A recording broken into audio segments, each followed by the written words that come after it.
Hey guys, TommyBryson here, and when it comes to real estate, you ever heard someone basically saying, hey, before you buy a property, you need to do napkin math, basically meaning, hey, run the numbers very simply to know exactly how much money you're actually going to earn from this property you're planning on actually buying. Now, the goal for this video is to tell you the three main things you need to know when buying real estate to calculate exactly what your ROI is going to be, your return on your investment. How much money is the money you put into this property actually going to make you? That's the whole goal usually with any investment out there. So the main three things I'll discuss in this video is basically cash on cash return, cap rate, and on top of that also having an exit plan and what the whole strategy actually is. Now, by the way guys, don't worry, I'll also include examples using Zillow and looking at houses. That way you guys can actually see exactly how the whole process works. And on top of that, even if right now you can't even qualify for a home or anything out there,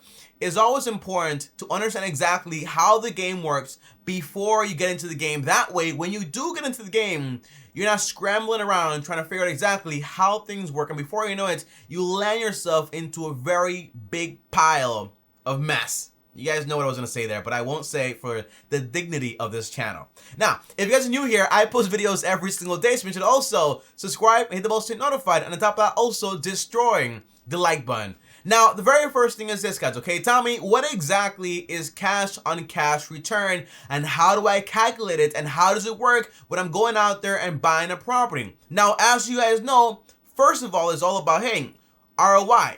ROI stands for return on investment. Now, your cash on cash return is just another way to calculate exactly what your ROI is going to be, what your return and your investment is going to be. So, for example, if you tell me, hey, Tommy, invest in me, and I say, okay, I'll give you $100, right? That's my investment into you. Now, how much money are you going to pay me for having this money in your possession? The idea is I want to get a decent return. I don't want to get 1% or 2% or 3%. No, I want to get at least 8 to 12 to 15 to 20%. And those are possible returns when it comes to real estate if you know exactly what you're doing. Now, cash on cash return. How do you calculate it? What does it mean? How does it work? Well, the answer is cash on cash return is basically taking into account your cash flow. How much money this property is going to make you, cash flow, your net cash flow. On top of that, you want to divide that by the amount of money you actually have in the property. Now, obviously, in real estate, you don't need the full amount of money to go out there and buy a property or control an asset. In stocks, for example, if I want to buy $1,000 worth of Tesla, I need $1,000, right? But in real estate, if I want to buy a 100K property, I only need around 20K for that 20% down payment, and sometimes even less money, depending on how much money the bank is requiring for the down payment. So the idea is, how much money do I have in the deal? What's my annual cash flow? And let's divide my annual cash flow from this property divided by the amount of money I have in the deal. And that's going to tell me exactly what my cash on cash return actually is, okay? So for example, guys, okay, if I have a property that pays me every single month $100 in cash flow, right?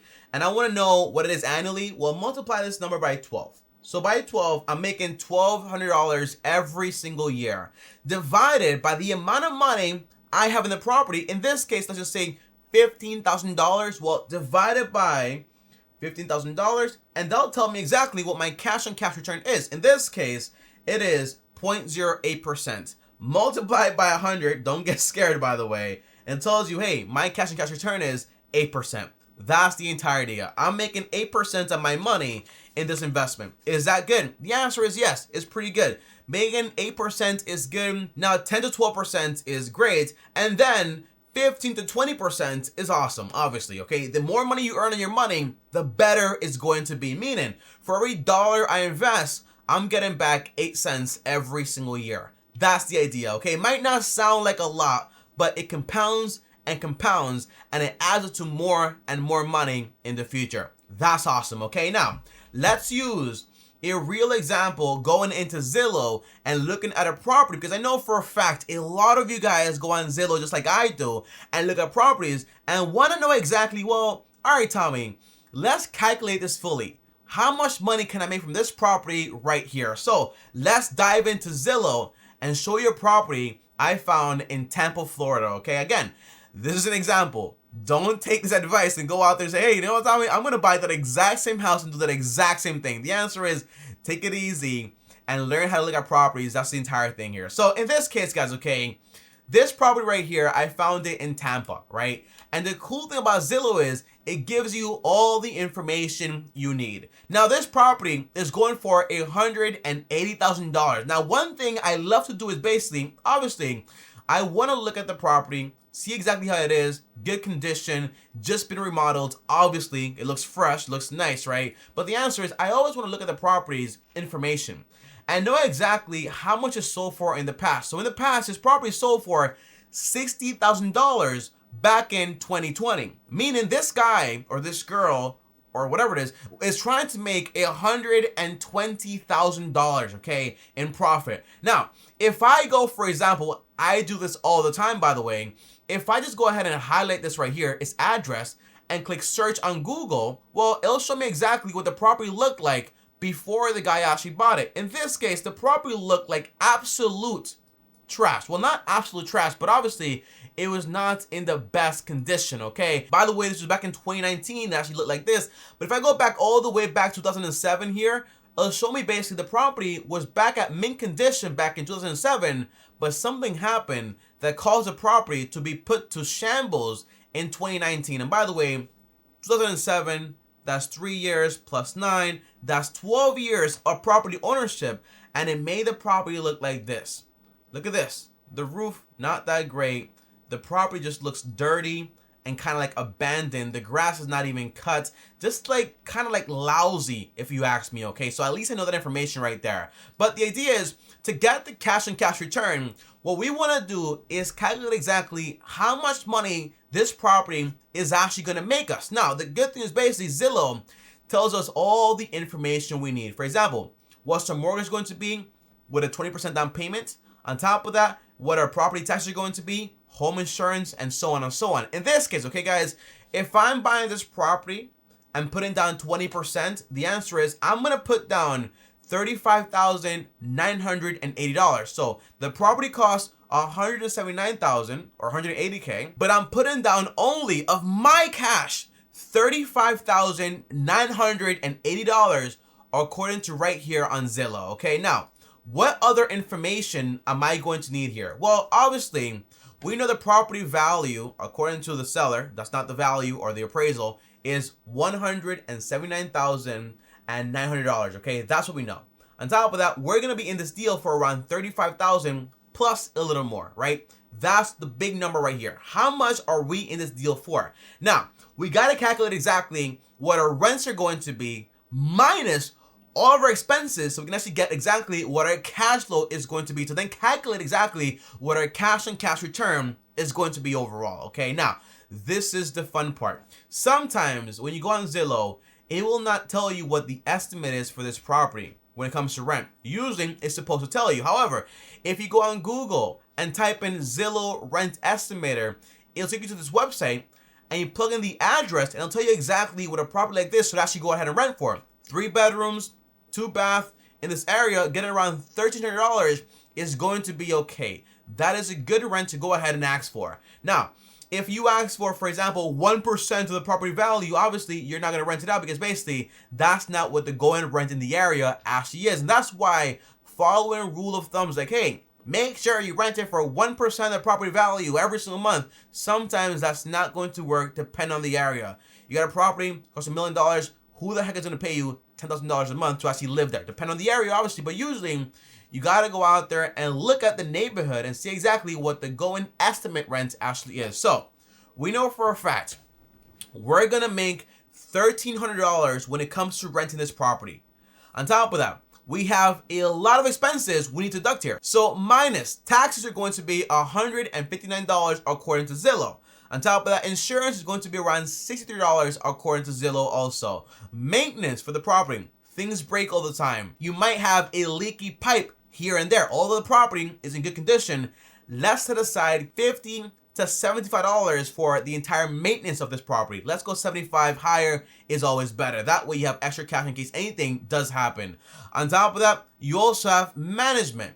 A management company. Now usually, if you start off by yourself, right? It's your first property, you want to manage it, no problem. 5 properties, no problem. 10 properties, no problem. 20 properties now, it stops being hassle-free and it takes a lot of time, and sometimes you're going to need to go out there and get a property manager. Now usually, they'll charge between 8 to 10%. We want to go higher. So 10% of gross rents, I'm getting $1,300 for the rent, times 10%, I'm paying the management company around $130 every single month. On top of that, my mortgage, according to Zillow, after I put down, for example, 20%, is going to be around $622. Now, again, because this is basically a rental property, I also need to account for vacancies, right? When someone's not there, it's going to be vacant. That's going to cost money. So I also want to set aside 5% of the gross rents for vacancies. That's going to be around $65, okay? Usually, it shouldn't take you more than 5 to 7 days to turn a property around and put it in the market. And then, like, more than 30 days to actually go ahead and rent it is not going to be good. Usually, it should take you less than 30 days to go ahead and basically rent that property very quickly. Now, obviously, how much money am I making after I subtract all of these expenses? The answer is I'm making $186 in monthly cash flow. That's the idea. Now, if I grab $186 multiplied by 12, I know this property is paying me or making me every single year $2,232. Not a lot of money, but again, it's your first property. If you're doing it with finance and all that stuff, this is what you can expect. Now, for a fact, cash on cash equation here. I want to divide this number by the amount of money I'm in the property for. So in this case, divided by my down payment, that's all I spent, by the way, let's just say that, all I spent, divided by $35,980. The answer is going to be, well, I'm making, multiplied by 100 here, I'm making around 6.20% on this property. That's going to be my cash on cash return. However, though, if you say, hey, Tommy, this is not a lot of money, well, in reality, if it's your first property and you don't need a management company and you basically take off that expense, in reality, your cash on cash return is going to be closer to around 10.53%, and that's actually pretty good. Not that bad at all. Earning 10.53% on your investment is actually pretty solid. However, if you ask me, the only way to go out there and basically increase this is basically you put down a lower down payment.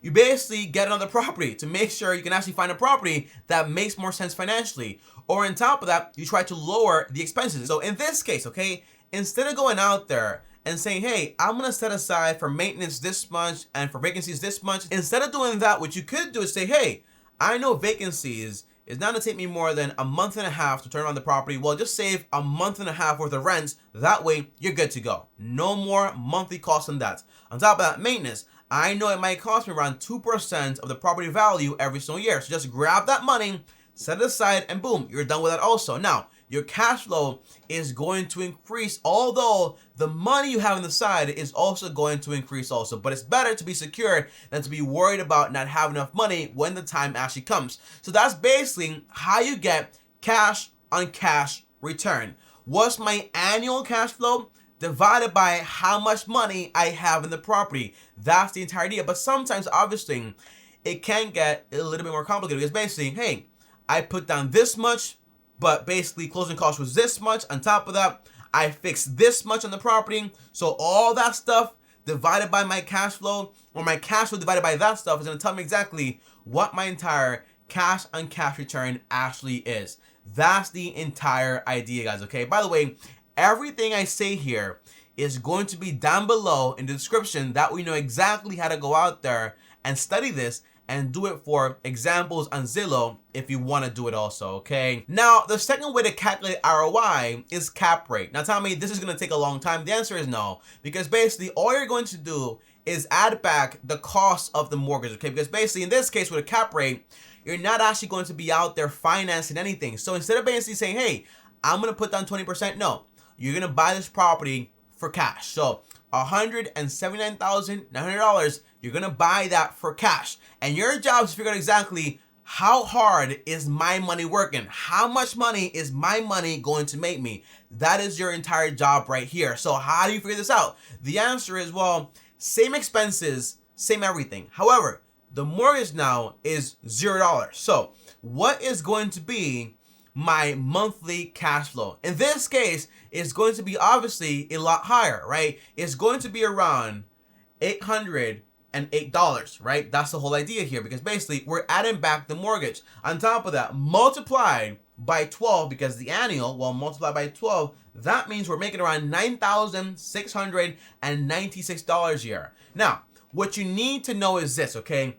We want to divide this by the property value, or what we paid for the property. That's the entire idea here. So divided by what we paid for the property, we paid exactly what it asks. In this case, we paid $179,900, okay? So that means our cap rate multiplied by 100 is going to be around 5.38%. Now, again, this is not a lot of money, but again, also, depending on your area, this might actually be a good return for your area. So keep that in mind. Every location is different. And by the way, it's not just, for example, what the property costs you, but also all the money you put into the property. That's the idea. So you divide basically your annual cash flow by that, and they'll tell you exactly what your cap rate actually is. Now you want to look for somewhere between 7 to 12%. That should be a pretty good return. Now, if you do remove, for example, your property manager, it increases from 5.38% all the way up to 6.28%. And again, depending on your area, it might not be a bad deal. And also, if you do what I do, and you set aside the money for the vacancies and also, for example, the maintenance, well, in reality, it'll raise it up just a little bit up to 7.22% when it comes to your entire cap rate, because basically, you won't have that many expenses whatsoever. Now tell me, this is the same property, but with the cap rate, it's going to make me less money, while with the cash and cash return, with a finance and all that stuff, it's going to make me more money. The answer is yes. But in reality, you run the risk of saying, hey, if I can't pay the mortgage, because basically I require a lot more money, I might be in trouble. But in reality, if you bought a property for cash or nearly cash, can you afford to pay taxes, insurance, and basically maintenance? The answer is going to be yes. It's going to be a lot less money than basically going on a cash and cash return. And that's where the benefits lie, right? You carry a lot less risk when you already bought the property, you own it, and it's actually yours, right? On top of that, all the money you get from rents is going to be yours. After taxes, insurance, and maintenance, everything is going to be yours. And that's the cool thing, right? You run less risk, but most people out there don't want to do that because basically it's going to take a lot longer time. And the last thing I do want to say is this, guys, okay? When it comes to an exit plan, exit strategy, the big idea is this. Every time you buy a property, you want to ask yourself this, okay, guys? Is this going to be a property to buy now, fix up, and flip later, okay? Is that what I want? Or for example, is it going to be a property where I'm going to buy, okay, and rent it out for 10, 15 years, let appreciation take place, and then go ahead and sell it? Or is it going to be a property where you're going to buy and hold forever, or until it no longer makes sense for you to actually keep holding, okay? That's the idea here. So always ask yourself exactly, hey, what's my entrance strategy, but also what's my goal with this property, okay? My exit strategy. Always keep that in mind. For me, I'll put down 20%, use my extra money to pay it off faster, plus the rent's paid off faster. Once I'm done paying it off in full, then I go ahead and move on to the next property. And again, I'm looking for anywhere between 8 to 12% when it comes to a cap rate. If I were doing cash and cash return, anywhere from 8 to 12 to 15 to 20%, because basically you're taking on a lot more risk. So a lot more risk basically means, hey, I should be accommodated for a lot more money also. But again, that's not the game I want to play. And guys, that is about it for this video. Comment down below and let me know if it helped you in any way, if you learned something, if you understand it. If you don't, if you have questions, just comment down below, let me know. I'll see you guys next time. Thanks for watching. And again, remember, this was just an example. Just go out there, practice, look at properties and so on. But this property, I'm not saying it's a good deal and all that stuff. So just make sure you run your own numbers and things make sense for you. And by the way, don't be cheap when buying a property and remodeling it with an actual contractor, because basically sometimes people get cheap and want to hire different people, and then that causes a big mess. So just keep that in mind. Be careful with that stuff. I'll see you guys next time. Thanks for watching. As always, And if you liked it, on top of that, also if you're new, subscribe and hit the bell so you're notified. If you want to text me or talk to me one-on-one, join my Patreon link down below or send me a DM on Instagram at TommyBryson. If you want to watch a video on saving up for real estate and how to do it, the answer is here's the video right here. And click my picture right here. I'll see you guys tomorrow. Thanks for watching, and as always, peace.